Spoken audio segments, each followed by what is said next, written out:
Hello my dear students. आज हम पढ़ने जा रहे हैं पीयूसी सेकेंड ईयर का एक लेसन जिसका नाम है द ओटा। इसको लिखा है चुनोआ आचिबी ने। चुनोआ आचिबी एक नाइजीरियन राइटर है। इन्होंने नॉवेल्स लिखे हैं, पोम्स लिखी हैं। ये एक प्रोफेसर रह चुके हैं और उन्होंने क्रिटिसिज्म भी किया है। इनकी सबसे फेमस नॉवल है थिंग्स फॉल अपार्ट, जो कि पर्सनली मुझे भी बहुत पसंद है। अगर आपको नॉवेल्स पढ़ना पसंद है तो मैं आपको सजेस्ट करूंगी कि ये थिंग्स फॉल अपार्ट एक बार पढ़ो। तो चलिए शुरू करते हैं इस लेसन की summary only on Noor literature nest. इस लेसन की शुरुआत में मैं आपको बता दूं, इस लेसन की सेटिंग की गई है अफ्रीका कॉन्टिनेंट के नाइजीरिया कंट्री की एक गांव में, जिस गांव का नाम है यूमोफिया। इस लेसन में मेनली 3 कैरेक्टर्स हैं। एक है मार्कस इबे, जो कि पीपल्स अलायंस पार्टी, ये एक पॉलिटिकल पार्टी है, इस पार्टी को बिलोंग करता है और वो इस पार्टी में चीफ द ऑनरेबल मार्कस इबे के नाम से कहलाता है। इसने लास्ट टाइम 5 साल पहले मिनिस्टर ऑफ कल्चर की पोस्ट को जीता था अपने गांव के लोकल इलेक्शंस में। मार्कस इबे का सपोर्टर है रूफस ओके। लोग इसे गांव में रूफ के नाम से भी बुलाते हैं। इस लेसन का लास्ट और मेन कैरेक्टर है मडुका। मडुका जिस पॉलिटिकल पार्टी को बिलोंग करता है, उस पॉलिटिकल पार्टी का नाम है प्रोग्रेसिव ऑर्गेनाइजेशन पार्टी। ये पॉलिटिकल पार्टी अभी जीती नहीं है, बट इस बार के इलेक्शन में इस पॉलिटिकल पार्टी से मडुका पार्टिसिपेट कर रहा है इलेक्शन में। इस लेसन के पहले पैराग्राफ में चुनोआ आचिबी हमसे रूफस के बारे में कह रहे हैं। रूफस ओके, इसका शॉर्ट नेम है रूफ। ये एक बड़ा पॉपुलर लड़का है अपने पूरे गांव में। सारे गांव वाले अपने अल्फाजों से तो नहीं कहते कि वो इसे बहुत पसंद करते हैं, वो इसकी बहुत इज्जत करते हैं। वो कहते तो नहीं, लेकिन वो जब भी कहीं जाता है तो उसे बहुत इज्जत दी जाती है। गांव के लोग इसकी बात मानते हैं। रूफ के गांव वाले रूफ की हर बात मानते हैं। वो जो भी कहता है, वो जो भी सजेशन देता है, उसकी रिस्पेक्ट की जाती है। रूफ एक एनर्जेटिक यंग लड़का है। रूफ की उम्र के कई सारे लड़कों ने अपना गांव छोड़कर दूसरे टाउन की तरफ गए, सिटी की तरफ गए, ताकि उन्हें दूसरा काम मिल सके। लेकिन रूफ ने कभी भी अपना गांव नहीं छोड़ा। वो हमेशा अपने गांव में रहा। वो अपने गांव में रहकर वो काम करता था। रूफ को अपने गांव से बहुत लगाव था। इस पेज के पहले पैराग्राफ में पिछले पैराग्राफ को कंटिन्यू करते हुए चुनोआ आचिबी कह रहे हैं, रूफ कोई लॉट नहीं था। लॉट मतलब रूफ कोई स्टूपिड या फिर बुरी तरह बिहेव करने वाला बदतमीज लड़का नहीं था। वो बहुत तमीजदार था। रूफ कुछ वक्त पहले एक सिटी को गया था जिसका नाम था पोर्ट हारकोट। वहां पर उसने अपनी जिंदगी के 2 साल गुजारे। वहां पर वो साइकिल रिपेयर करने की ट्रेनिंग ले रहा था, लेकिन वहां पर उसका दिल नहीं लगा, जिसकी वजह से वो अपने गांव यूमोफिया को वापस चला आया। उसे ऐसा लगा कि उसके गांव वालों को इलेक्शन के टाइम पर उसकी गाइडेंस की ज़रूरत है। उसके गांव वालों को उसकी ज़रूरत है, क्योंकि अभी गांव में इलेक्शंस होने वाले हैं। इसीलिए उसने अपना अच्छा सा करियर छोड़कर अपने गांव को वापस चला आया। रूफ को ये लगता था कि अभी जो इलेक्शन का टाइम है, ये बहुत डिफिकल्ट टाइम है। इसे अपने गांव में होना चाहिए, इसे अपने लोगों को गाइड करना चाहिए। इसीलिए वो वापस अपने गांव चला आया। लेकिन ऐसा बिल्कुल नहीं था। गांव के लोगों को रूफ की गाइडेंस की कोई ज़रूरत नहीं थी, क्योंकि गांव के सारे लोग ऑन मास का मतलब है सारे, गांव के सारे लोग पीपल्स अलायंस पार्टी को सपोर्ट करते थे। गांव के सारे लोग मार्कस इबे को सपोर्ट करते थे। जो 5 साल पहले इलेक्शन हुए थे, उस इलेक्शन में मार्कस इबे फुल वोटों से जीता था और उसे मिनिस्टर ऑफ कल्चर की पोस्ट दी गई थी। और सारे गांव वालों को यही लगता था कि अब दोबारा से पीपल्स अलायंस पार्टी ही इलेक्शन जीतेगी। किसी को ये डाउट नहीं था कि मार्कस इबे नहीं जीतेगा अपनी कॉन्स्टिट्यूएंसी से। कॉन्स्टिट्यूएंसी का मतलब है अपने गांव से, यूमोफिया से। सारे गांव के लोगों को यही लगता था कि सिर्फ और सिर्फ मार्कस इबे ही जीतेगा, क्योंकि मार्कस इबे के सामने जो पार्टी थी, प्रोग्रेसिव ऑर्गेनाइजेशन पार्टी, इस पार्टी में कोई स्ट्रॉन्ग कैंडिडेट नहीं था। सबको ये लगता था कि वो जो सामने वाली पार्टी के लोग हैं, वो बिल्कुल बैल के गोबर के ऊपर उड़ने वाले मक्खियों की तरह हैं। सारे गांव को यही लगता था कि ये जो प्रोग्रेसिव ऑर्गेनाइजेशन पार्टी है, इसके जो लीडर है, ये फेमस नहीं है और ये एक पागलपन है। ऐसे इंसान के सामने इलेक्शन को ठहरना जो इंसान बहुत फेमस है। मतलब पीएपी पार्टी का लीडर मार्कस सिबे, जो कि बहुत फेमस है, इसके सामने ऐसा इंसान इलेक्शन ठहर रहा है जो कि बिल्कुल भी फेमस नहीं है। इस पेज के सेकंड पैराग्राफ में चिनोआ अचेबे हमसे कह रहे हैं कि रूफ मार्कस इबे का सपोर्टर था। रूफ मार्कस सिबे की हेल्प करता था। रूफ मार्कस सिबे की इलेक्शन का सारा कैंपेन संभालता था। रूफ बहुत एक्सपर्ट था इलेक्शन कैंपेन में। भले ही वो विलेज लेवल का इलेक्शन हो, लोकल गवर्नमेंट का इलेक्शन हो या फिर नेशनल लेवल इलेक्शन हो, रूफ लोगों को इम्प्रेस कर कर उनसे वोट कलेक्ट करने में बहुत अच्छा था। रूफ सिर्फ लोगों से बात कर कर ये आसानी से पता कर सकता था कि अगला इलेक्शन कौन जीतने वाला है, कौन किसको वोट देने वाला है। तो अब जो इलेक्शन होने जा रहा है यूमोफिया में, उसके बारे में ऑलरेडी रूफ ने मार्कस इबे को कह दिया था कि अब लोगों में थोड़ा बदलाव आ चुका है। लोग क्रिटिकली सोच रहे हैं, शायद इस बार तुम्हें बहुत सारे लोग वोट ना दें। यूमोफिया के गांव के लोग अपनी सोच बदल रहे हैं। वो शायद तुमको वोट ना देकर सामने वाले पार्टी के लीडर को वोट दे दें, क्योंकि जिस तरह पिछले इलेक्शन के टाइम पर लोग रिएक्ट कर रहे थे, रिस्पेक्ट दे रहे थे तुम्हें, इस बार लोगों के बिहेवियर में थोड़ा चेंज आ चुका है। इस पेज के थर्ड पैराग्राफ में चिनोआ अचेबे कह रहे हैं कि इस पेज के थर्ड पैराग्राफ में चिनोआ अचेबे हमसे कह रहे हैं कि यूमोफिया में इलेक्शन 5 साल के एक बार होते हैं। यहाँ के लोगों ने हमेशा ये चीज़ नोटिस की है, ये चीज़ पर गौर किया है कि जो भी लीडर इलेक्शन में जीतता है, उसकी ज़िंदगी ही बदल जाती है। वो गरीबी से अमीरी की तरफ चले जाता है। उसके पास सारे पोसेशंस आ जाते हैं, मतलब अच्छा घर, अच्छी गाड़ी, अच्छा रहन-सहन, अच्छा पहनना-ओढ़ना। साथ ही साथ उसे हर तरफ रिस्पेक्ट मिलती है और उन्हें डॉक्टरेट डिग्रीज भी ऐसे ही मिल जाती हैं। यूमोफिया के लोग अनपढ़ थे, उन्हें डॉक्टरेट डिग्री और डॉक्टर की डिग्री में फ़र्क नहीं पता था। शायद आप में से भी बहुत लोगों को नहीं पता है। डॉक्टरेट डिग्री उसको कहते हैं जब हम पीएचडी ख़त्म करते हैं, तो जो डिग्री हमको मिलती है उसको कहते हैं डॉक्टरेट डिग्री। जो भी इंसान पीएचडी की स्टडीज़ ख़त्म करता है, उसके नाम के आगे डॉक्टर लिखा जाता है। डॉक्टर जहाँ पर लिखा जाता है, इसका मतलब ये नहीं कि वो डॉक्टर जाके पेशेंट्स को ट्रीट करे, बिल्कुल भी नहीं। जब 5 साल की पीएचडी या 3 साल की पीएचडी हो जाती है, तो उसके बाद जो टाइटल मिलता है उसको डॉक्टरेट टाइटल या फिर डॉक्टर का टाइटल कहा जाता है। और जहाँ पर डॉक्टर की डिग्री की बात है, वो डॉक्टर एक स्किल प्रोफेशनल बेस्ड डॉक्टर होता है जो कि पेशेंट्स को ट्रीट करता है। लेकिन यूमोफिया के लोगों को ये लगता था कि डॉक्टरेट डिग्री मिलना का मतलब ये है कि अब उनका लीडर डॉक्टर बन चुका है, जो कि पेशेंट्स को ट्रीट करेगा, पेशेंट्स को देखेगा। गांव के लोगों को ये लगने लगा था कि शायद उन्होंने गलती कर दी पिछली बार गलत इंसान को वोट देकर। इस बार उन्हें किसी और इंसान को वोट देकर देखना चाहिए, क्योंकि वो इंसान जो लीडर बन जाता है, जो इलेक्शन जीत जाता है, उसने गांव की डेवलपमेंट के लिए कुछ नहीं किया था। पिछली बार के इलेक्शन में गांव के लोगों ने अपना वोट उस लीडर को फ्री में दे दिया था और वो लीडर ने अपनी ज़िंदगी बहुत अच्छे से एंजॉय करनी शुरू कर दी थी। इस पेज के लास्ट पैराग्राफ में चिनोआ आचे भी कह रहे हैं कि गांव के लोगों को ये बात बहुत अजीब लगती है, बहुत ताज्जुब लगती है कि मार्कस सिबे सिर्फ और सिर्फ एक मामूली मिशन स्कूल टीचर था। उसके पास कुछ नहीं था, लेकिन जब वो पॉलिटिक्स में आया और लीडर बन गया, आज उसके पास सब कुछ है। जब मार्कस सिबे मिशन स्कूल का टीचर था, तो तब एक फीमेल टीचर ने उसके खिलाफ कंप्लेंट की थी।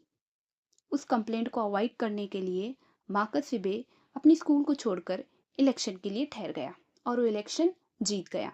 ऐसा करके उसने उस कंप्लेंट को भी रफा दफा कर दिया। वो जो मिशन स्कूल टीचर मार्कस सिबे, जिसके पास कुछ नहीं था, आज उसके पास 2 लंबी-लंबी कारें हैं और एक बहुत ही बड़ा और खूबसूरत सा घर है। ऐसा घर पूरे गांव में किसी के पास नहीं है। इतना कामयाब बनने के बाद भी, इतनी दौलत आने के बाद भी, कारें आने के बाद, घर इतना शानदार होने के बाद भी, माका सिबे ने कभी एटीट्यूड नहीं दिखाया किसी को। उसने कभी भी घमंड नहीं दिखाया, घमंड नहीं जताया किसी से। अपने गांव के लोगों से वो बहुत ही रहमदिली और सॉफ्टनेस से बात करता था। इस पेज के पहले पैराग्राफ में पिछले पैराग्राफ को कंटिन्यू करते हुए चिनो आचे भी कह रहे हैं कि जब भी उसे महसूस होता कि उसे अपने गांव जाना चाहिए, वहाँ के लोगों को बात करनी चाहिए, तो वो अपने महल से, अपने घर से बाहर निकलता और अपने गांव को जाता। वो गांव यूमोफिया, जहाँ पर पानी भी नहीं है और इलेक्ट्रिसिटी भी नहीं है। यहाँ पर मैं आपको क्लियरली बता रही हूँ कि इस लेसन को चुनोआ अचेबे ने एक टाउट की तरह लिखा है, एक ताने की तरह लिखा है। ये जो यूमोफिया का लीडर है, मार्कस इबे, इसने अपनी सारी पार्टी फंड को, अपने सारे पैसों को खुद के लिए इस्तेमाल किया है। इसने 1 रुपया भी गाँव के डेवलपमेंट के लिए खर्चा नहीं किया। इसलिए ना तो यहाँ पर पानी है और ना तो यहाँ पर इलेक्ट्रिसिटी है। कि जिस गाँव में इलेक्ट्रिसिटी नहीं, जिस गाँव में पानी नहीं, वहाँ पर मार्कस इबे ने कुछ ही दिनों पहले एक प्राइवेट प्लांट लगाया था इलेक्ट्रिसिटी सप्लाई के लिए। वो इलेक्ट्रिसिटी सप्लाई होती थी सिर्फ और सिर्फ मार्कस इबे के घर को। मार्कस इबे का घर छोड़कर बाकी किसी के गांव में इलेक्ट्रिसिटी नहीं थी उसके गांव में। और जिस पैसे से वो प्राइवेट प्लांट लगाया गया था, वो पैसा गांव के डेवलपमेंट के लिए था। लेकिन मार्कस इबे ने वो पैसा खुद के लिए इस्तेमाल किया, अपने घर के लिए इस्तेमाल किया। यहाँ पर आप देख सकते हैं कि एक पॉलिटिशियन, एक मिनिस्टर कितना ग्रीडी है, कितना मक्कार है। वो पैसा जो गांव के डेवलपमेंट के लिए यूज होना था, उसने खुद के लिए इस्तेमाल कर लिया। मार्कस इबे को बहुत अच्छी तरह से पता था कि वो पैसा कहाँ कहाँ से निकाल सकता है। इसीलिए तो वो कल्चरल मिनिस्टर बना था। जो भी पैसा गांव के डेवलपमेंट के लिए आता, वो सारा खुद खा जाता। पैराग्राफ में चिनुआ अचेबे ने मार्कस इबे को एक छोटी सी बर्ड से कंपेयर किया है। एक छोटी सी बर्ड उतना ही खाती है जितना उसे ज़रूरत है, और पानी पीकर उड़ जाती है, और बहुत मेहनत कर कर फिर से दोबारा दाने जमा करती है। और उसके पास एक जज्बा होता है, भले ही वो छोटी हो, उसके पास एक जज्बा होता है ताकि वो दुनिया के सारे चैलेंजेस को फेस कर सके। लेकिन मार्कस इबे उसका अपोजिट है। मार्कस इबे एक इंसान होकर भी उसमें इतनी समझ नहीं है कि उसे सिर्फ उतना लेना चाहिए जितनी उसे ज़रूरत है, बाकी सारा गांव वालों को दे देना चाहिए। मार्कस इबे एक छोटी सी चिड़िया से भी गया गुजरा है। आगे चिनुआ अचेबे कह रहे हैं कि मार्कस ने यूमोफिया गांव में एक बहुत बड़ा अपना घर बनाया। उस घर को क्रिश्चियन करने के लिए, क्रिश्चियन करना मतलब नाम रखने के लिए, उसने एक बहुत बड़ी पार्टी दी। उस पार्टी में उसने सारे गांव वालों को बुलाया। उसने 5 बुल्स काटे और कई सारे गोट्स काटे और पूरे गांव को दावत दी। उसने अपने घर का नाम रखा यूमोफिया मैंशंस। ये नाम रखकर वो ये दिखाना चाहता था कि वो अपने गांव से कितना प्यार करता है। भले ही गांव में पानी नहीं है, इलेक्ट्रिसिटी नहीं है, एजुकेशन नहीं है, डेवलपमेंट नहीं है, लेकिन फिर भी वो अपने गांव का पैसा लेकर खुद घर बनाकर ये जताना चाहता था कि वो अपने गांव से बहुत प्यार करता है। जिस वक्त वो अपने गांव को क्रिश्चियन कर रहा था, उसने आर्च बिशप को बुलाया था अपने घर के दरवाजे को खोलने के लिए। आर्च बिशप एक हाई रैंक प्रीस्ट होते हैं चर्च में। इस पेज के सेकंड पैराग्राफ में चिनुआ अचेबे हमसे कह रहे हैं कि सारे गांव वाले बहुत खुश हो गए थे जब वो मार्कस इबे के हाउस क्रिश्चियन फंक्शन के लिए गए थे, पार्टी के लिए गए थे। सारे गांव वाले मार्कस इबे की बहुत तारीफ कर रहे थे। वो कह रहे थे कि हमारे गांव का बेटा एक बहुत अच्छा इंसान है, वो एक मॉर्टर की तरह बिल्कुल भी नहीं है। यहाँ पर मार्कस इबे का कंपैरिजन एक मॉर्टर से हो रहा है। मॉर्टर बेसिकली एक राउंड शेप का बाउल होता है जिसमें अगर आप कुछ डालोगे तो वो हिलने लगता है। तो एक गांव वाला कहता है कि हमारा बेटा बहुत अच्छा है, वो बिल्कुल भी मॉर्टर की तरह नहीं है, वो बिल्कुल भी किसी एक कंटेनर या फिर किसी एक कटोरी की तरह नहीं है जिसमें आप कुछ भी डालो तो हिलने लग जाता है। यहाँ पर वो बेसिकली कह रहे हैं कि ये जो हमारे गांव का लड़का है, ये इतना अमीर हो गया फिर भी इसके पास 1% भी घमंड नहीं है। ये हम सब गांव वालों को लेकर अपने घर की ओपनिंग सेरेमनी कर रहा है, अपने घर का नेमिंग सेरेमनी कर रहा है। भले ही आज इसके पास इतना पैसा आ चुका है, भले ही आज इसके पास इतना पावर आ चुका है, लेकिन फिर भी वो एक तरफ नहीं झुका, वो हम सबके साथ बराबर है। ये तारीफें सिर्फ तब तक चली जब तक पार्टी चल रही थी। कुछ दिनों के बाद जब पार्टी खत्म हो गई तो सारे गांव वालों को समझ आ गया कि उन्होंने इस बार गलत इंसान को वोट दिया है। अब वो अगले इलेक्शन में दूसरे को वोट देंगे। अब उन्हें उनके वोट का वैल्यू समझ में आने लगा। ये समझ में आने लगा कि वो जो वोट डालने का पेपर होता है, वो जो बैलेट पेपर होता है, उसमें बहुत ताकत है। और वो इस बार ये पेपर सेम इंसान के नाम पर नहीं डालेंगे।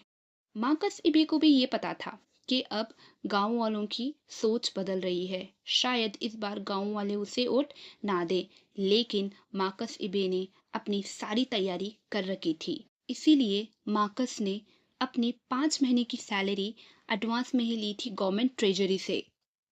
मार्कस ने पाउंड्स में ली हुई सैलरी को शाइनिंग शिलिंग्स में बदल दिया। 1 पाउंड की नोट में 20 शाइनिंग शिलिंग्स बन सकते थे। शाइनिंग शिलिंग्स बेसिकली कॉइन्स है। जिस तरह हमारे पास 1 रुपए का सिक्का, 2 रुपए का सिक्का होता है, कॉइन्स होते हैं, इसी तरह शाइनिंग शिलिंग्स होते हैं। और एक कॉइन की वैल्यू होती है 12 रुपए। 1 पाउंड की नोट में 20 ऐसे कॉइन्स बना सकते थे।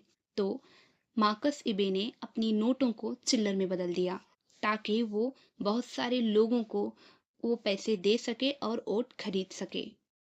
नोटों को चिल्लर में बदलने के बाद, नोटों को शाइनिंग शिलिंग्स कॉइन में बदलने के बाद, उसने अपने सभी कैंपेन बॉयज को बुलाकर सबके हाथ में एक एक जूट की बैग दे दी। उसमें कई सारे कॉइन्स डाले। वो जूट की बैग्स देखने में बहुत प्रिटी थे, बहुत अलग थे। उसमें सारे शाइनिंग शिलिंग्स कॉइन्स को डालकर भर दिया और एक एक बैग एक एक कैंपनर को दे दी। मार्कस इबे की इलेक्शन जीतने की स्ट्रेटजी ये थी कि वो दिन भर एक गांव से दूसरे गांव की तरफ जाकर, एक गली से दूसरे गली को जाकर ऑनेस्टली वोट मांगता। कहता कि मैं आपके लिए ये कर दूंगा, वो कर दूंगा, मुझे वोट दे दो। और रात में उसके कैंपेन बॉयज उस शाइनिंग शिलिंग्स को लेकर सबके घर जाते और उन्हें देकर वो कॉइन्स कहते कि रूफ को वोट दे दो। तो दिन भर वो लगता कि वो बहुत लॉयल और बहुत ऑनेस्ट है। रात में ही उसके कैंपेन बॉयज करप्शन देकर वोट मांगते थे। इस पेज के थर्ड पैराग्राफ में चिनोआ अचेबे हमसे कह रहे हैं कि रूफ और उसके साथ कई सारे और कैंपेनर्स रात में एक विलेज लीडर के घर को गए जिसका नाम था ऑगब्यूफी एजिनवा। ऑगब्यूफी एजिनवा एक एल्डर आदमी था, लगभग 60-70 साल का। ये एक बहुत ही कल्चर्ड, ऑनेस्ट और ट्रेडिशंस से जुड़ा हुआ आदमी था। गांव में सारे लोग इसकी भी इज्जत करते। तो उस वक्त ऑकबिफी एजिनवा के घर में गांव के सारे एल्डर्स जमा हुए थे। उस वक्त रूफ भी अपने कैंपनर बॉयज के साथ ऑकबिफी एजिनवा के घर जाता है। ये रात का वक्त था। रूफ ऑकबिफी एजिनवा के घर जाकर उनके घर में ये कहने लगता है उन सभी एल्डर्स से जो ऑग्बिविफी एजिनवा के घर में जमा हैं। हमारा एक मिनिस्टर है जो कि हमारे गांव का बेटा है। ये हमारे गांव के लिए एक बहुत फक्र की बात है, बहुत इज्जत की बात है। इससे बड़ी इज्जत हमारे गांव के लिए क्या हो सकती है। आगे रूफ उन सभी एल्डर मेंबर से कहता है कि आपको पता है हमें मार्कस इबे को ही वोट क्यों देना है, हमें इसी इज्जतदार इंसान को वोट क्यों देना है। क्योंकि मार्कस इबे ने हमें कई सारे फेवर्स किए हैं। पीएपी पार्टी के लीडर्स ने हमें कई सारे फेवर्स किए हैं, हमारी कई सारी हेल्प की है। आप उन्हें वोट दो या ना दो, सिर्फ और सिर्फ पीएपी पार्टी ही जीतने वाली है। पीएपी पार्टी ही आगे हुकूमत करेगी, पीएपी पार्टी ही आगे रूल करेगी। वोट डालने से पहले ये याद रखना कि इस बार पीएपी पार्टी ने ये प्रॉमिस किया है कि अगर वो इलेक्शन जीत जाएंगे तो वो इस गांव में वाटर सप्लाई का अरेंजमेंट करेंगे। वो सारे गांव में वाटर पाइप के कनेक्शन लगाएंगे अगर वो इलेक्शन जीत जाएंगे। इस पेज की फोर्थ पैराग्राफ में चिनोआ अचेबे हमें बता रहे हैं कि रूफ अभी एजिनवा एल्डर के घर में है। उस घर में रूफ के साथ उसके कुछ और भी इलेक्शन कैंपेन असिस्टेंट हैं और साथ ही साथ उस रूम में कुछ एल्डर्स भी बैठे हुए हैं। रूम में एक लैंप है जो कि टूटा फूटा हुआ है जिससे येलो कलर की रोशनी निकल रही है। सारे एल्डर्स लकड़ी के छोटे छोटे टेबलों पर बैठे हुए हैं और उन सभी एल्डर्स के सामने उस शाइनिंग शिलिंग के दो दो कॉइन्स पड़े हुए हैं। हर एक एल्डर्स के सामने उस शाइनिंग शिलिंग के 2 कॉइन्स पड़े हुए हैं। रूम के दरवाजे से चांद सीधा और साफ नजर आ रहा है। चांद का नजर आना और लैंप का लगना ये दो चीजों को इंडिकेट करता है। सबसे पहले लैंप का उस रूम में होना, वो भी टूटा फूटा होना, ये दिखाता है कि उस गांव के लोग बहुत गरीब हैं। उनके पास एक लैंप छोड़कर दूसरा लैंप नहीं है और एक लैंप वो भी टूटा फूटा हुआ है।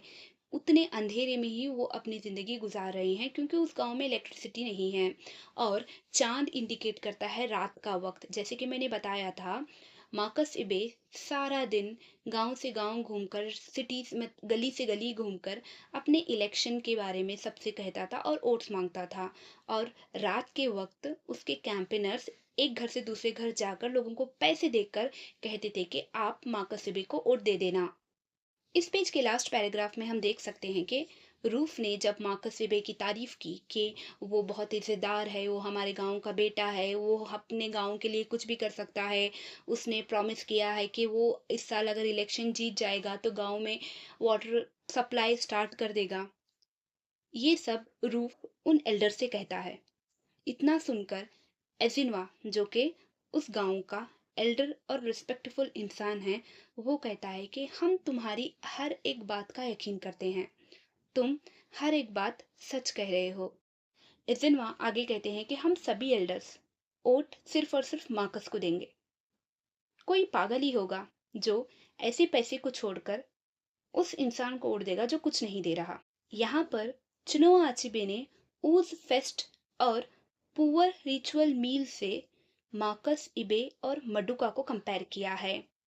यहाँ पर ऊज का वर्ड इस्तेमाल करने का मतलब ये है कि कोई पागल ही होगा। जब मार्कस इबे हमको पैसे दे रहा है वोट देने के लिए तो हम ये क्यों छोड़ें? हम ये छोड़कर क्यों मडुका को वोट दें जो हमको कुछ नहीं दे रहा? तो पुअर रिचुअल मील का मतलब है कि मडुका कुछ नहीं दे रहा। हमें उसे बिल्कुल उसी तरह वोट देना पड़ेगा जैसे हमने पैसे के बिना पहले वोट दिया है। तो हम ऐसा बिल्कुल भी नहीं करना चाहते। इस बार हम उनको वोट देंगे जो हमको कुछ देगा। आगे एसेनवा कहते हैं कि जाओ, जाके मार्कस से कह दो कि हम उसे वोट दे देंगे। साथ ही साथ हमारी बीवियां भी उसे ही वोट दे देंगी। आगे एसेनवा कहते हैं कि हमारी बीवियां भी तो वोट दे देंगी, लेकिन हमारे वोट के बदले, हमारे इतने कीमती वोट के बदले सिर्फ 2 शिलिंग्स, सिर्फ 2 कॉइन्स, ये बहुत ही शेमफुल बात है। इतना कहकर एजिनवा लैंप को आगे लेकर देखते हैं कि जो उसके सामने गिरे हैं वो 2 कॉइन्स ही हैं या फिर 1 कॉइन है। वो लैंप की रोशनी में देखकर कंफर्म करते हैं कि हाँ, ये तो सिर्फ 2 कॉइन्स है और सिर्फ 2 कॉइन्स लेना हमारे वोट के बदले नहीं, बहुत शेमफुल बात है। अगर मार्कस एक पुअर लीडर होता, अगर मार्कस एक पुअर मैन होता, तो चलो तब तो मैं फ्री में वोट दे देता, हम सब फ्री में वोट दे देते। जिस तरह हमने पहले वोट दिए थे, पहले जितने भी लोग इलेक्शंस को ठहरते थे वो सब गरीब हुआ करते थे, हम उन्हें वोट फ्री में दे दिया करते थे। लेकिन मार्कस सिबे गरीब नहीं है, उसके पास उसके लाइफ के सारे कंफर्ट्स हैं। तो हमारे वोट के बदले सिर्फ 2 कॉइन्स, बहुत नाइंसाफी और बहुत शेमफुल बात है। मार्कस अभी एक ग्रेट मैन है, मार्कस के पास बहुत दौलत है, वो अपनी ज़िंदगी भी एक ग्रेट मैन की तरह गुजार रहा है, वो अपनी ज़िंदगी भी एक अमीर की तरह गुजार रहा है। We did not ask him for money yesterday. We shall not ask him tomorrow. इसका मतलब ये है कि जब वो पिछली बार इलेक्शन जीता था, yesterday यहाँ पर इंडिकेट करता है 5 साल पहले का इलेक्शन। जब वो 5 साल पहले इलेक्शन जीता था, तब हमने उससे कुछ नहीं मांगा था। और अगर इस बार वो इलेक्शन जीत गया, तो इलेक्शन के बाद भी हम कुछ नहीं मांगेंगे। टुमारो यहाँ पर इंडिकेट करता है कि आने वाला इलेक्शन, जिस इलेक्शन के लिए अभी कैंपेन किया जा रहा है, अगर वो आने वाले इलेक्शन में भी जीतेगा तब भी हम उससे कुछ नहीं मांगेंगे। लेकिन अभी ये जो बीच का वक्त है, इलेक्शन के बाद और आने वाले इलेक्शन से पहले का वक्त, ये वक्त बहुत इंपॉर्टेंट है और यहाँ पर हमारे वोट की वैल्यू बहुत ज़्यादा है। आज हमारा दिन है तो हम क्यों ना मांगे। We have climbed the Aroko tree today and would be foolish not to take down all the firewood we need. ये लाइन एक ताने की तरह यूज की गई है, जो एजिनवा ताना देता है रूफ को। एजिनवा कहता है कि ये मौका हमें बहुत दिनों के बाद मिला है। जब हमें ऐसा मौका मिला है तो क्यों ना हम बहुत कुछ कमा लें इस मौके से, क्यों ना हमें भी थोड़ा ज्यादा पैसा मिल जाए। मैं आपको बता दूं, एरोको ट्री एक बहुत लंबा ट्री है। ये ट्री नाइजीरिया में बहुत उगता है। इस ट्री की लकड़ी बहुत सारे लोग अपने घर में चूल्हा लगाने के लिए इस्तेमाल करते हैं। यहाँ पर इरोको ट्री का मतलब है मार्कस इबे और फायरवुड का मतलब है उसकी दौलत। तो एजेंवा कह रहे हैं कि बहुत दिनों के बाद मार्कस सीबे हमारे हाथ में आया है, बहुत दिनों के बाद उसकी लाइफ हमारे हाथ में है, तो क्यों ना हम बहुत सारा फायरवुड ले लें, क्यों ना हम बहुत सारा पैसा कमा लें, यही तो हमारा वक्त है मांगने का। जब अपॉर्चुनिटी हमारे हाथ में है तो हम इस अपॉर्चुनिटी को क्यों छोड़ें। इस पेज के सेकंड पैराग्राफ में चुनो आची भी कह रहे हैं कि रूफ को एग्री करना पड़ा, रूफ को ये मानना पड़ा कि ये वोटर्स और भी ज्यादा पैसा डिजर्व करते हैं, क्योंकि रूफ खुद बहुत फायदा उठा रहा था मार्कस इबे के मिनिस्टर होने का। वो अक्सर मार्कस इबे के घर में ही रहता, मार्कस इबे के घर में पार्टीज करता, दारू पीता, उसके कपड़े पहनता। भले ही मार्कस इबे की बीवी उसे रोकती, लेकिन फिर भी वो नहीं सुनता। रूफ अपनी जिंदगी बहुत अच्छे से एंजॉय कर रहा था मार्कस इबे की वजह से। ये सारी चीजें गांव वालों ने नोटिस की थी, इसीलिए गांव वालों ने कहा कि जब तुम खुद इतना फायरवुड ले रहे हो, मतलब जब तुम इतना फायदा उठा रहे हो, तो हम क्यों ना फायदा उठाएं। इसीलिए रूफ ने एग्री किया कि वो और पैसे देगा। इस पैराग्राफ में चुनो आचेबे हमें बता रहे हैं कि रूफ मार्कस इबे से क्या क्या फायदे उठा रहा था। मार्कस इबे का एक ड्रेस था जो कि बहुत ही अच्छा था, बहुत ही हाई क्वालिटी का था, एक ट्रेडिशनल ड्रेस था जिसको रिच रॉक्स कहा गया है। एक बार जब रूफ ने इस ड्रेस को देखा तो उसे वो बहुत पसंद आ गई। तो उसने मार्कस इबे से कहा कि क्या तुम मुझे वो दे सकते हो। तो मार्कस इबे ने खुशी खुशी अपना ड्रेस रूफ को दे दिया। लास्ट संडे मार्कस इबे के घर में एक पार्टी थी। उस पार्टी के वक्त रूफ बहुत बियर पी रहा था। उसने फ्रिज दोबारा से खोली थी बियर की 15th बॉटल लेने के लिए। तब मार्कस इबे की वाइफ ने रूफ को डांटा। मैं आपको बता दूं, मार्कस इबे की वाइफ वही स्कूल टीचर है जो एक वक्त पहले मार्कस इबे के नाम पर कंप्लेंट किया था। लेकिन जब मार्कस इबे मिनिस्टर बन गया तो उसी टीचर ने उससे शादी कर ली। जब मार्कस इबे की बीवी ने रूफ को डांटा तो तब मार्कस इबे ने आओ देखा ना ताओ देखा, आगे देखा ना पीछे देखा, वो सभी लोगों के सामने अपनी बीवी को डांटने लग गया। रूफ को इतने फायदे मिल रहे थे। एक प्रॉपर्टी का केस था जो कई सालों से पेंडिंग था, लेकिन जब मार्कस इबे कल्चरल मिनिस्टर बन गया, मार्कस इबे की इन्फ्लुएंस की वजह से रूफ वो प्रॉपर्टी का केस जीत गया। रूफ जब प्रॉपर्टी का केस जीत गया तो वो मार्कस इबे की एक लंबी सी कार लेकर उसी जगह पर गया जिस जगह के लिए वो लड़ रहा था, और वहां पर उसने बहुत शो ऑफ कर कर उस कार में बैठकर उस कार से ड्राइव करके पूरे गांव का और उस पूरे जगह का चक्कर लगाया था। जब वो एल्डर एजेंवा कह रहा था कि तुम भी बहुत ज्यादा फायरवुड ले रहे हो, तो तब रूफ को समझ आ गया कि एजेंवा कह रहा है कि तुम भी बहुत सारे फायदे रूफ से उठा रहे हो, तो फिर हम क्यों ना फायदे उठाएं। इस पेज के थर्ड पैराग्राफ में हम देख सकते हैं कि इतना सब कुछ समझने के बाद रूफ उन एल्डर से कहता है ठीक है, ऑल राइट। वो इतना कहकर उन एजेंवा और बाकी एल्डर्स के तरफ मुड़ता है। यहाँ पर चिनुआ अचिबे ने एक वर्ड यूज किया है, ईबो। ईबो एक कम्युनिटी का नाम है जो कि यूमोफिया विलेज में रहते हैं। बेसिकली यूमोफिया विलेज में जो भी रहता है उसको ईबो के नाम से बुलाया जाता है। तो यहाँ पर ईबो का मतलब है वो एल्डर्स, एजिनवा और उसके साथ बैठे हुए बाकी एल्डर्स। रूफ कहता है कि चलिए ठीक है, हम इतनी सी छोटी बात के लिए झगड़ा नहीं करते हैं। इतना कहकर रूफ उठकर खड़ा हो जाता है और अपने ड्रेस को करेक्ट करने लगता है। फिर अपने जूट बैग में हाथ डालकर कॉइन्स निकालता है और हर एक एल्डर के सामने एक एक कॉइन फेंकता है।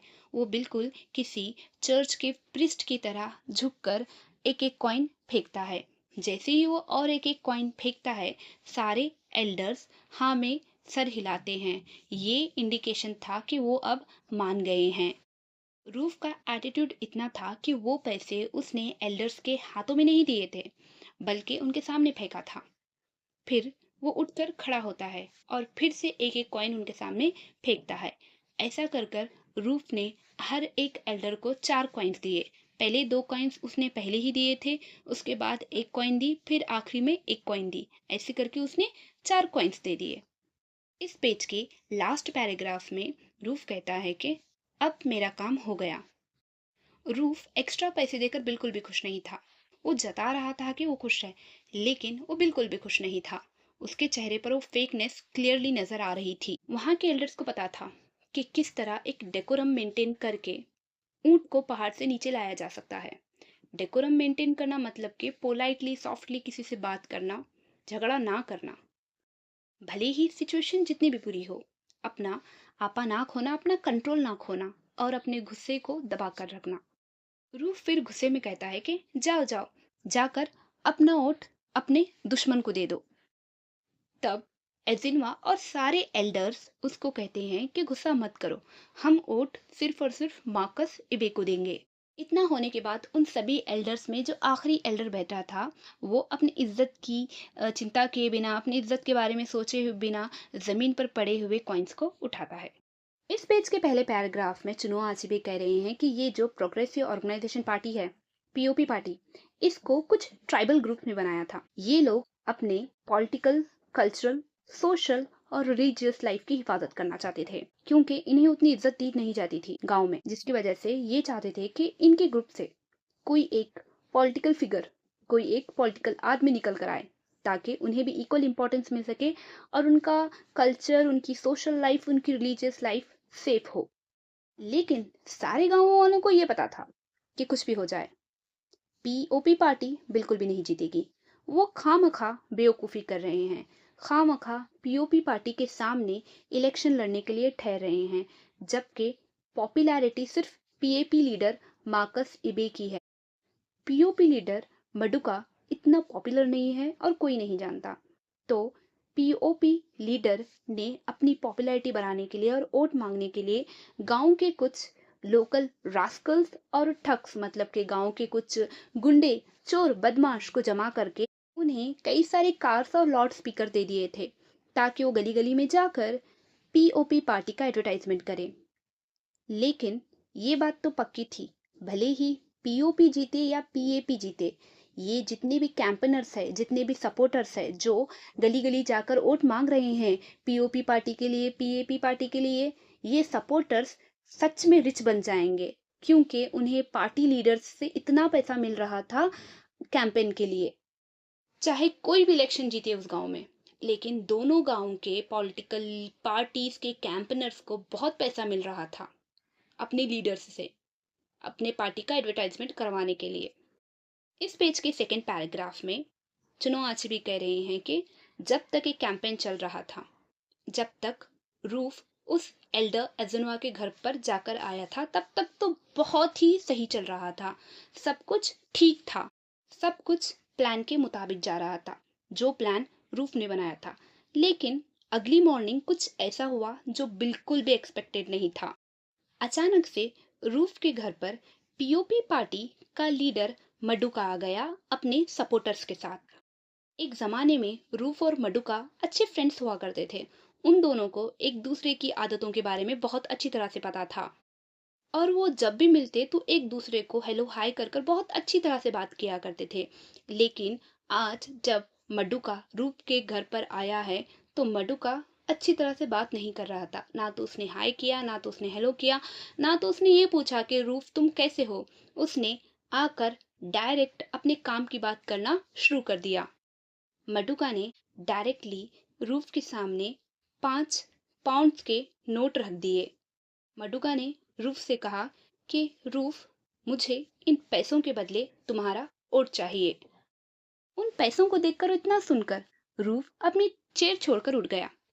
वो सीधा अपने रूम के दरवाजे के पास गया और उसने रूम को अंदर से कुंडी लगा दी।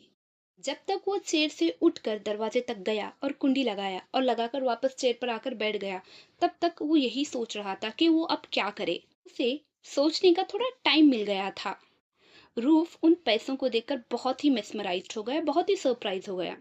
और जब भी वो कुछ बात कर रहा था तो उसकी नजरें कंटिन्यूअसली उन पैसों पर ही थी।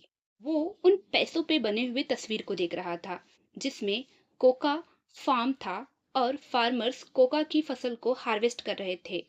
रूफ चेयर पर बैठने के बाद उन पाउंड्स को देखते हुए कहता है साइलेंटली कि मडुका, तुम्हें पता है ना, मैं मार्कस के लिए काम करता हूँ।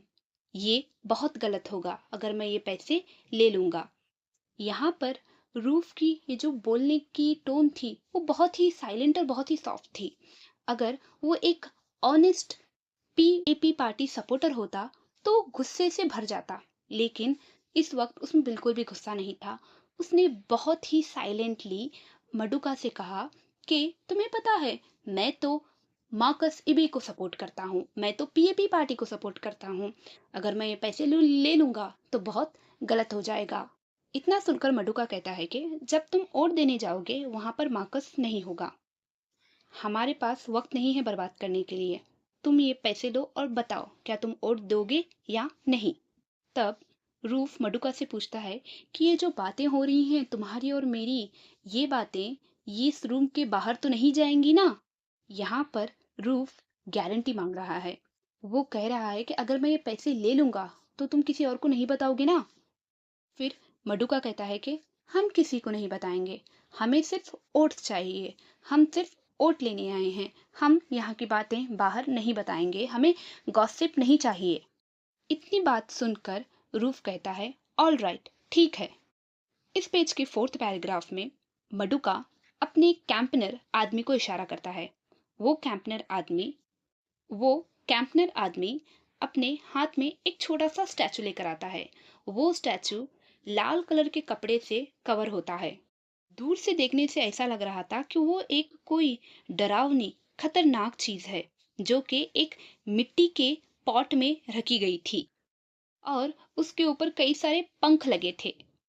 वो एक गॉड का स्टैचू था जो कि मबांटा गांव से लाया गया था। इसका नाम था ई। मुझे पता है आपको सुनने में थोड़ा फनी लग रहा है, लेकिन इसका प्रोनाउंसिएशन यही है। ई एक स्टैचू है जो कि मबांटा से लाया गया था। मबांटा के लोग इस गॉड को बहुत मानते हैं। ये गॉड प्रॉमिस गॉड कहलाता है। मडुका को ये डर था कि कहीं रूफ मडुका से पैसे लेकर ओट मार्कस इबे को ना दे दे। इसीलिए मडुका ने सोचा कि मैं रूफ को इस गॉड के नाम पर खस्म खिलवा दूं कि वो ओट मुझे ही देगा। इस पेज के लास्ट पैराग्राफ में मडुका ने रूफ से कहा कि तुम्हें अब यहाँ पर प्रॉमिस लेना होगा इस गॉड के नाम पर कि तुम ओट सिर्फ और सिर्फ मुझे दोगे। अगर तुमने ओट तुम्हारा मुझे नहीं दिया तो ये गॉड तुम्हें पनिश करेगा।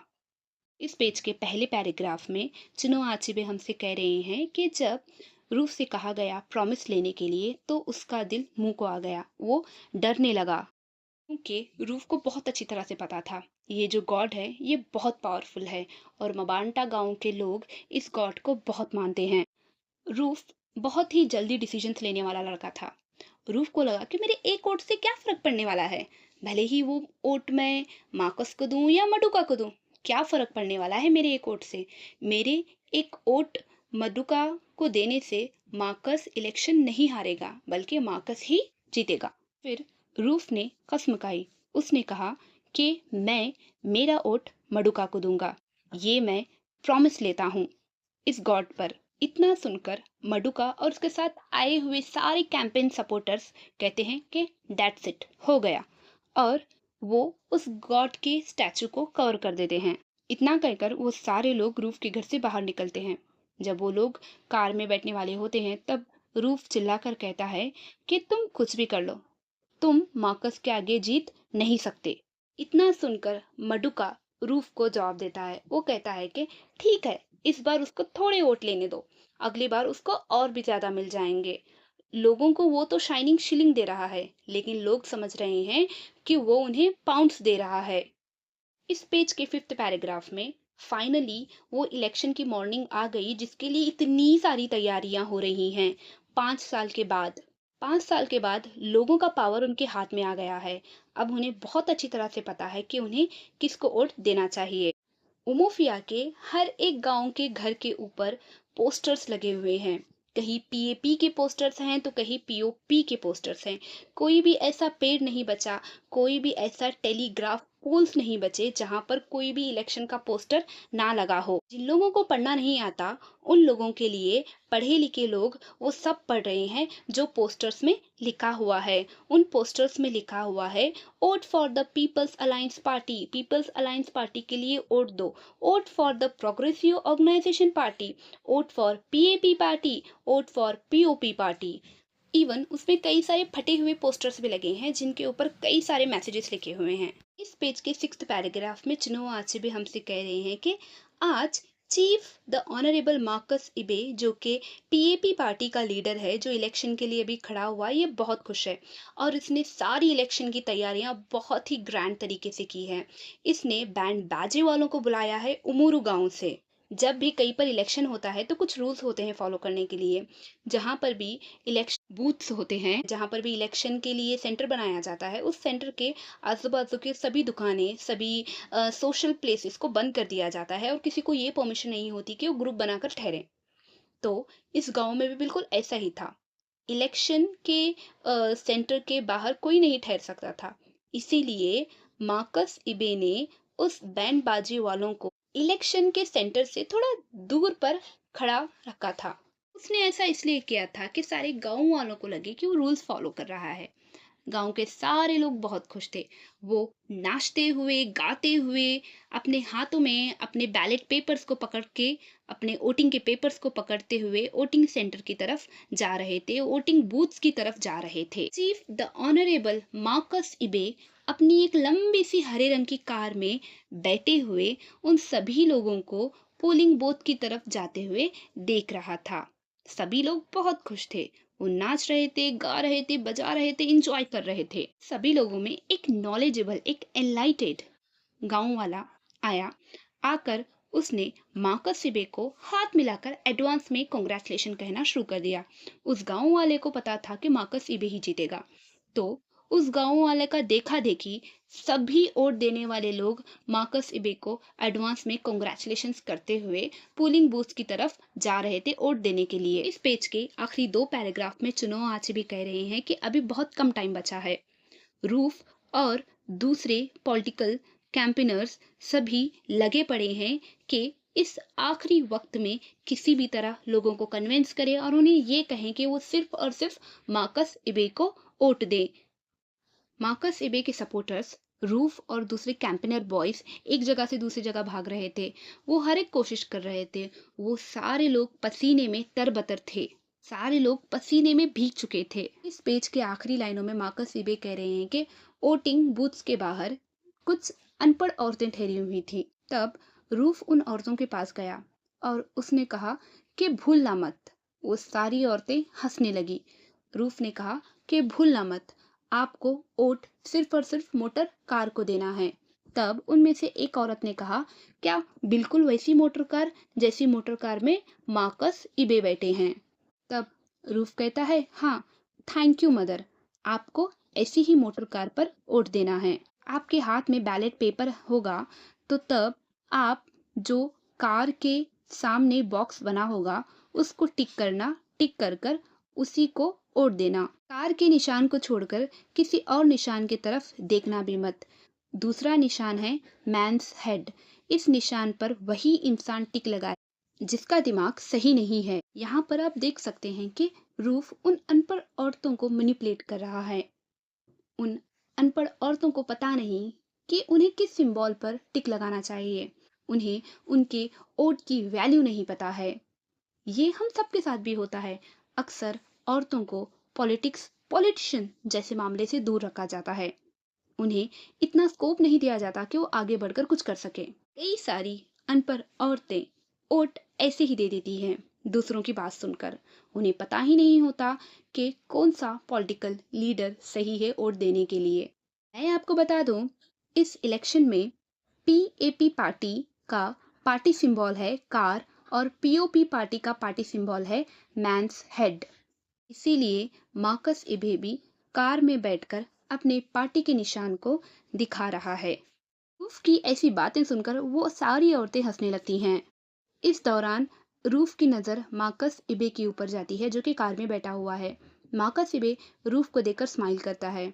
ऐसा लगता है कि मार्कस इबे रूफ को अप्रिशिएट कर रहा है कि वो किस तरह लोगों को मैनिपुलेट कर रहा है वोट के लिए। फिर रूफ जोर-जोर से चिल्लाने लगता है, जोर-जोर से नारे लगाने लगता है। Vote for the car, vote for the car, vote for the car and you will ride in it. तुम कार को वोट दो, तुम्हें इसमें बैठने का मौका मिलेगा, तुम कार में बैठ सकोगे। ये इतने जोर से चिल्लाता है कि गले की सारी नसें साफ-साफ नजर आ सकती थी। रूफ का ये नारा सुनकर, रूफ का ये स्लोगन सुनकर वहीं पर ठहरी हुई एक बूढ़ी औरत कहती है कि अगर हम नहीं बैठेंगे कार में तो हमारे बच्चे बैठेंगे कार में। इस लेसन में उस बूढ़ी औरत को ओल्ड गर्ल कहा गया है। फिर वो जो बैंड बाजे वाले लोग थे जिनको उमूरू गांव से बुलाया गया था, वो इस गाने पर बैंड बजाने लगते हैं। हम क्यों चले जबकि हम राइड ले सकते हैं, हम कार में बैठ सकते हैं। इस पेज के 5वें पैराग्राफ में चिनुआ अचेबे कह रहे हैं कि मार्कस इबे को पता था कि वही जीतेगा, लेकिन वो फिर भी काम नहीं था। वो किसी भी तरह करके कोई भी वोट खोना नहीं चाहता था। वो चाहता था कि सारे के सारे वोट उसे ही मिले। और वो चाहता था कि जिस तरह न्यूज़पेपर में न्यूज़ आती है लैंडस्लाइड विक्ट्री, इसका मतलब है कि सडन ही सारे वोटों से जीतना। वो चाहता था कि उसके नाम पर ऐसी न्यूज़ आए। वो चाहता था कि एक भी वोट सामने वाली पार्टी को ना जाए। जैसे ही रश खत्म हो गई वोट देने वालों की, तो उसने अपने सारे कैंपेन बॉयज को जमा किया, जिनमें से एक रूफ भी था। उसने उन सब से कहा कि तुम अब जाकर वोट दे दो। मार्कस सीबे ने सबसे पहले रूफ से कहा, रूफ एक काम करो, सबसे पहले तुम जाकर वोट देना। जैसे ही मार्कस इबे ने इतना कहा, रूफ की रूह कांपने लगी। रूफ अंदर से डरने लगा। उसे सडनली वो सब याद आ गया जो उसे मडुका ने कहा है, लेकिन उसने अपना डर जाहिर नहीं होने दिया। वहां से लेकर अब तक रूफ इलेक्शन के काम में बिजी था। उसने किसी को भी अपने अंदर की चिंता नहीं दिखाई। उसने किसी को भी अपने अंदर का कंफ्यूजन नहीं जाहिर किया। रूफ कॉन्फिडेंटली वोट देने के लिए अंदर चला गया। वो वोट देने के लिए अंदर गया तो सबसे पहले उसको पुलिसमैन ने रोका और पुलिसमैन ने उसकी तलाशी ली। फिर पुलिसमैन ने उसके हाथ में पकड़े हुए बैलेट पेपर को देखा। उसने देखा कि रूफ का नाम सही है या नहीं, ये रूफ है या नहीं। जो भी बेसिक चीजें होती हैं एक वोटर की, वोट देने से पहले जो चेक किया जाता है, उस पुलिसमैन ने सब कुछ चेक किया। उसके बाद पुलिसमैन ने रूफ को इलेक्टोरल ऑफिसर के पास भेजा। इलेक्टोरल ऑफिसर ने रूफ को बताया कि यहाँ पर 2 बॉक्सेस हैं। एक बॉक्स है मार्कस इबे का और एक बॉक्स है मेडुका का। अगर तुम कार को वोट देते हो तो तुम अपना पेपर कार के बॉक्स में डाल देना। अगर तुम मैंस हेड को वोट देते हो तो अपना पेपर मैंस हेड के बॉक्स में डाल देना। रूफ के पास जो भी उसका कॉन्फिडेंस था, सब कुछ जा चुका था। वो अभी कंफ्यूज था कि वो क्या करे। वो क्या अभी कार को वोट दे या फिर हेड को वोट दे। वो अपने पॉकेट से बैलेट पेपर बाहर निकालता है और उसको देखता है। उसे ऐसा लग रहा था कि वो मार्कस इबे को सीक्रेटली धोखा दे रहा है। उसे थोड़ी देर के लिए ऐसा लगा कि वो अभी मार्कस इबे को वोट दे दे और वो जो उसके पास 5 पाउंड्स के नोट हैं वो वापस मधुका को दे दे। लेकिन वो ऐसा नहीं कर सकता था क्योंकि उसने उस गॉड के नाम पर कसम खाई है कि वो वोट सिर्फ और सिर्फ मडुका को देगा। रूफ अभी उन पैसों के बारे में सोच रहा था जो पाउंड्स मडुका ने रूफ को दिए हैं। यहाँ पर आप देख सकते हैं कि कितना कंफ्यूजन है इसके पास। एक तरफ वो मार्कस इबे को बिट्रे नहीं करना चाहता, लेकिन दूसरी तरफ वो जो 5 पाउंड्स के नोट उसके पास आए हैं वो उसको भी छोड़ना नहीं चाहता, क्योंकि रूफ खुद भी एक करप्ट इंसान है। पेज के लास्ट पैराग्राफ में हम देख सकते हैं कि रूफ अपने आप में और अपने ख्यालों में गुम दोनों वोट बॉक्स के सामने ठहरा हुआ है। इतने में पुलिसमैन बाहर से आवाज लगाता है। पुलिसमैन उस इलेक्टोरल ऑफिसर से पूछता है कि वो आदमी इतनी देर अंदर क्या कर रहा है, उसने अभी तक वोट नहीं दिया, जिसको नाइजीरियन लैंग्वेज में दिया गया है अबीना पिकिन इम देबोर्न। इस पेज के पहले पैराग्राफ में हम देख सकते हैं कि रूफ अभी वोट देने के लिए ठहरा है। उसके हाथ में बैलेट पेपर है। वो कंफ्यूज है कि वो किसको वोट दे। सडनली उसके दिमाग में जिस तरह बिजली कड़कती है उसी तरह एक ख्याल आता है। वो उस बैलेट पेपर को, वोट के पेपर को फोल्ड करता है और उसको 2 हिस्सों में फाड़ देता है। वो एक एक हिस्सा दोनों बॉक्स में डाल देता है, लेकिन वो सबसे पहले मडुका के बॉक्स में आधा हिस्सा डालता है। और कहता है कि मैंने मडुका को वोट दे दिया, मैंने अपना प्रॉमिस निभा लिया। इतना कहकर वो आधा पेपर मार्कस इबे के बॉक्स में डाल देता है। इस तरह उसने मार्कस इबे को भी धोखा नहीं दिया और अपना प्रॉमिस भी रखा जो उसने मडुका को दिया था। इतना कर कर वो अपने थंब पर, जब वो वोट डालकर बाहर आता है तो उसके थंब पर पर्पल कलर की इंक का निशान लगा दिया जाता है ताकि वो दोबारा वोट डालने के लिए ना आ सके। इसके बाद जिस तरह जितने कॉन्फिडेंस से रूफ अंदर गया था उतने ही कॉन्फिडेंस से रूफ बाहर चला आता है।